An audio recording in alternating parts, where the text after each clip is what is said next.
Little star, బడా star, చోటా star నా యూట్యూబ్ ఛానల్ చూసే వాళ్ళందరికీ పేరు పేరున ధన్యవాదాలు. ఏంటోనండి నా వీడియోకి వ్యూస్ రావటం లేదు, సబ్స్క్రైబ్ రావట్లేదు. అందనంతగా ఎదుగుతున్నారండి. ఒక లైక్ కొట్టి ఒక సబ్స్క్రైబ్ చేయొచ్చు కదండి. మీ వెనకాల నా బుడ్డ అడుగులు వేసుకుంటాయి. చింతపండు పులిహోర ఎలా చేస్తున్నానో కాస్త చూసి ఒక లైక్ కొట్టి సబ్స్క్రైబ్ చేయండి.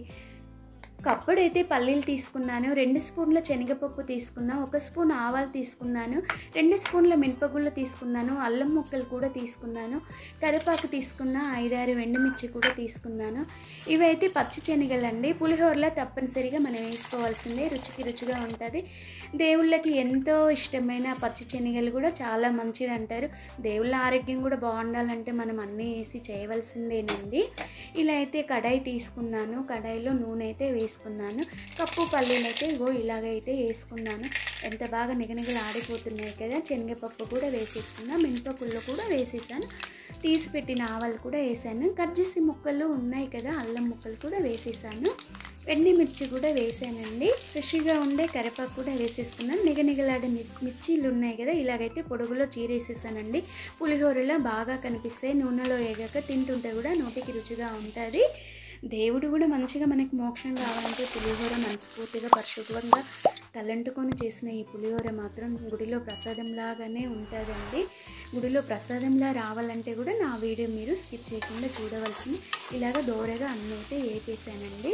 ఇలా దగ్గరికి వచ్చాక తీసి పెట్టిన చింతపండు రసం కూడా ఇందులో పోసేస్తున్నాను.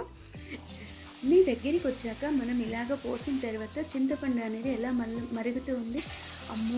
అమ్మో కాలిపోతుంది అసలు. అన్ని పల్లీలు అవన్నీ ఉడుక్కుంటూ చిటుకుటు బాగా ఉడుకుడుగా పొగలు వచ్చేస్తున్నాయి కదా. ఇలాగే వేపేసుకోవాలి. చింతపండు పులుసు కూడా దగ్గరికి అయింది కదా. ఇలా వేపేసుకొని చూస్తున్నారు కదా ఎలా చూపిస్తున్నానో, మీరు అలాగే చేయండి. మా దగ్గర ఉన్న శివాలయంలో ఎలా ఉంటుందో ఈ ప్రసాదం, మా పంతులు గారంటే అలాగే చేస్తున్నావమ్మా, చాలా బాగా చేస్తున్నావు, నీకు పుణ్యం వస్తుంది, నిండు నూరేళ్ళు పిల్ల పాపలతో ఆయుల ఆరోగ్యంగా సుఖంగా ఉంటారని ప్రతిసారి నన్ను మా ఆయననైతే దీవిస్తారు. ఇలాగైతే చింతపండు పులుసు రెడీ అయిపోయాది. మంచిగా ఇలా రెడీ అయి చూపిస్తున్నాను కదా. దగ్గరికి వచ్చాకనే మనం స్టవ్ అయితే కట్టేసుకోవాలి. చూడు, 1/2 కిలో బియ్యము మల్లెపూలాగా నేనైతే బాయిల్ చేశాను. మల్లెపూ లాంటి ఈ అన్నంతో చేసిన ఈ చింతపండు పులిహోర ఎలా ఉందంటే చామంతి పూలాగా పచ్చగా ఉండేలా ఈ పులిహోర అయితే నేను చేశానండి. అండ్ వైట్గా ఉన్న రైస్ మల్లెపూలాగా ఉంటుంది, పులిహోర చేశాక చామంతి పూలాగా ఉంటుంది కదా. ఈ పులిహోర అయితే పక్క కొలతలతో నేనైతే చేసి మీకు ఈ విధంగా అయితే చూపిస్తున్నాను. చాలా టేస్ట్ ఉంటుందండి. అలాగే నాకైతే పదే చెప్తున్నానండి, ఏమనుకోకండి, సారీ. అస్సలు మీ యూట్యూబ్ స్టార్స్ అందరూ పటా ఆకాశం ఎగిరిపోయేలా వెతుకుతున్నారన్న అమ్మ, అందరూ ఒక్కసారి నా వీడియో చూసి ఒక లైక్ కొట్టేయండి, ఒక సబ్స్క్రైబ్ చేసేసేయండి. మీలాంటి వాళ్ళు సపోర్ట్ చేసేనే కదా మీ వెనకాల మేము వస్తాము.